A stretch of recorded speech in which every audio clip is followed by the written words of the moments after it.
जय हिंद दोस्तों, मैं किशन आप सबका स्वागत करता हूं। शुरू करते हैं आज के डिफेंस समाचारों को। बढ़ते हैं डिफेंस अपडेट की तरफ। दोस्तों, इंडियन एयरफोर्स के एक अधिकारी की तरफ से कहा जा रहा है कि एयरफोर्स 90 अतिरिक्त राफेल फाइटर जेट्स को खरीद सकती है एमआरएफए टेंडर के तहत। भले ही ये जो टेंडर है वो 114 फाइटर जेट के लिए क्यों ना हो, जिसमें कि टोटल 126 एयरक्राफ्ट्स का कंपोजिशन बन जाएगा, यानी कि 90 plus 36 Rafale fighter jet. MRFA tender के तहत अगर 90 यानी कि 90 अतिरिक्त राफेल फाइटर जेट खरीदे जाएंगे तो उसके लिए पर्याप्त इन्वेस्टमेंट करना होगा। लेकिन अब अगर बात की जाए इंडिया स्पेसिफिक राफेल्स की, तो इसके लिए भारत में पहले से ही प्रोडक्शन लाइन, इसके अलावा लॉजिस्टिक और ट्रेनिंग फ्रेमवर्क तैयार हो चुका है। चलिए बढ़ते हैं नेक्स्ट अपडेट की तरफ। जनरल इलेक्ट्रिक की तरफ से दोस्तों एक बात सामने आई है, जिसमें उन्होंने कहा है कि भले ही F404 इंजनों की सप्लाई में देरी हो रही है और इसी वजह से भारत का Tejas mark 1A fighter jet programme late हो रहा है। अब GE एरोस्पेस की तरफ से एक विचार किया गया है, जिसमें कि अब भारत में ही यानी कि भारत के अंदर वो एक लोकल सप्लाई चेन को स्थापित करेगी। मतलब साफ है कि इस लोकल सप्लाई चेन से भारत के अंदर ही F404 इंजनों के कंपोनेंट्स तैयार हो पाएंगे, जिससे कि जो सप्लाई चेन का इशू आ रखा है वो दूर हो जाएगा। भारत में एक बार ये लोकल सप्लाई चेन जो है वो शुरू हो जाती है तो भारत के तेजस फाइटर जेट्स तेजी से बनने शुरू हो जाएंगे। अब यहाँ पर दोस्तों रक्षा मंत्रालय भी GE एरोस्पेस से F404 इंजन के लिए जो उनके कंपोनेंट्स हैं उनके निर्माण का कुछ हिस्सा भारतीय रक्षा क्षेत्रों की कंपनियों को हस्तांतरित करने की बात कहेगा। और एक बार ये पूरा प्रोसेस सही हो जाता है, स्ट्रीमलाइन हो जाता है, तो इससे लीड टाइम भी कम होगा, लागत भी कम होगी और भारत में एरोस्पेस मैन्युफैक्चरिंग की जो क्षमता है वो भी बढ़ेगी, जिससे कि न केवल GE को लाभ होगा बल्कि इंडियन एयरफोर्स को भी फायदा होगा। और इस लोकल मैन्युफैक्चरिंग के विस्तार के साथ साथ इंडियन एयरफोर्स भारत के अंदर ही F404 इंजनों के लिए निजी क्षेत्र वाली जो कंपनियां हैं उनके जरिए इनके MRO इकोसिस्टम को स्थापित करने की भी योजना बना रहा है। चलिए बढ़ते हैं नेक्स्ट अपडेट की तरफ दोस्तों।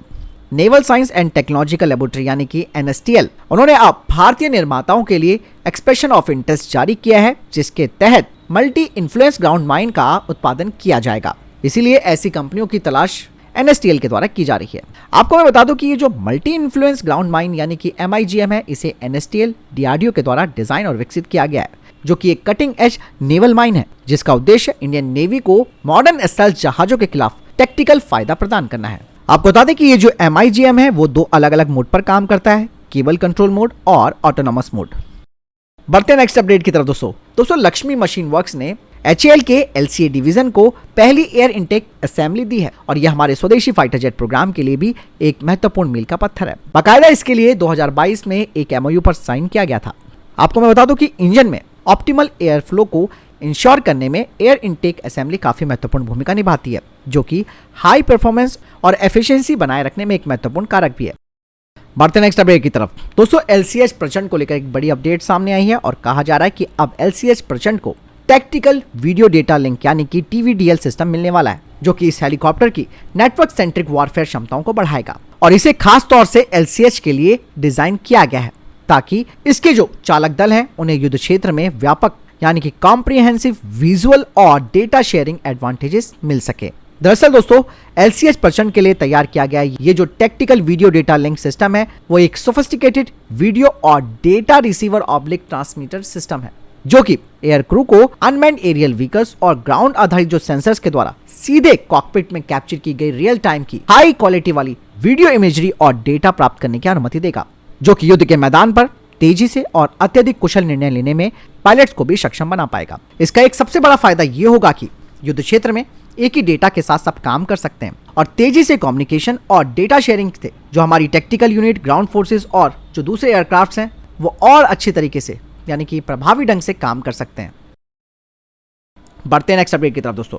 Director general of army defence की तरफ से एक रिक्वेस्ट फॉर इंफॉर्मेशन जारी किया गया है anti-UAS high power microwave mark 2 system के लिए, जो कि अनमैन्ड एरियल सिस्टम जिसमें कि लो रडार क्रॉस सेक्शन वाले ड्रोन और स्वार्म ड्रोन कॉन्फ़िगरेशन है उन्हें रोक सके। बता दें कि ये जो सिस्टम है वो वाहन आधारित यानी कि व्हीकल बेस्ड मल्टी फंक्शनल क्षमता वाला होना चाहिए, जिसे कि अलग अलग तरीके के टेरेंस में डिप्लॉय किया जा सकता हो। साथ ही साथ दोस्तों ये जो सिस्टम है वो इन सर्विस यानी कि मौजूदा सर्विस में जो दूसरे एयर डिफेंस सिस्टम्स हैं उनके साथ इंटीग्रेट होने में सक्षम होना चाहिए। चलिए बढ़ते हैं नेक्स्ट अपडेट की तरफ दोस्तों। एल्टेयर इंफ्रासेक की रिसर्च फैसिलिटी का दौरा किया। बता दें कि ये कंपनी आइडेक्स विनर है, जो कि साब सी डिफेंस और एरोस्पेस डोमेन में काम कर रही है। बता दें कि CDS ने इनके navigation system, under water domain awareness, decoy और फर्म के जो 500 किलोग्राम वाला Varun MK1 unmanned multi role helicopter है उसमें हो रही प्रगति की भी सराहना की है। बढ़ते नेक्स्ट अपडेट की तरफ, जो कि थिएटर कमांड को लेकर आ रही है।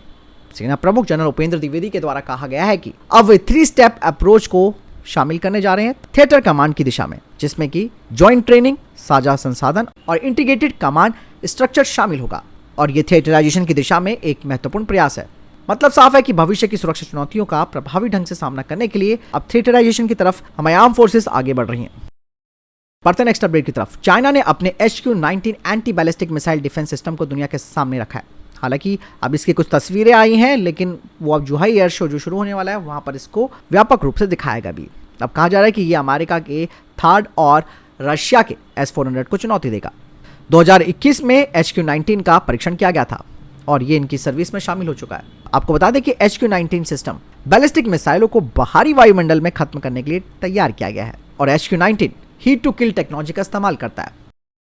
बढ़ते नेक्स्ट अपडेट की तरफ दोस्तों, भारतीय वायुसेना का Mi-24 अटैक हेलीकॉप्टर, इसे एक इमरजेंसी लैंडिंग करनी पड़ी है राजस्थान में। कहा जा रहा है कि कुछ टेक्निकल फेलियर इसमें हुआ था।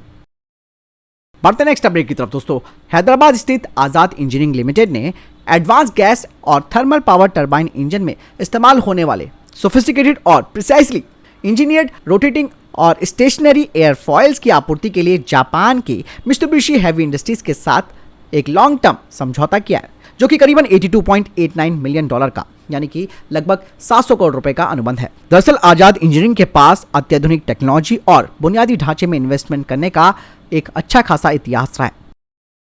बढ़ते नेक्स्ट अपडेट की तरफ, chief of defence staff general Anil Chauhan ने L&T के SSC तालेगांव कैंपस का दौरा किया और अत्याधुनिक स्वदेशी रूप से डिजाइन और विकसित रक्षा प्रणालियों की एक श्रृंखला देखी। इस दौरान उन्होंने भारतीय रक्षा के 3 स्तंभों सशस्त्र बल, रिसर्च एंड डेवलपमेंट और रक्षा विनिर्माण के महत्व पर जोर दिया और कहा कि हमारी रक्षा क्षमताओं को मजबूत करने के लिए L&T की अटूट प्रतिबद्धता और योगदान सराहनीय है।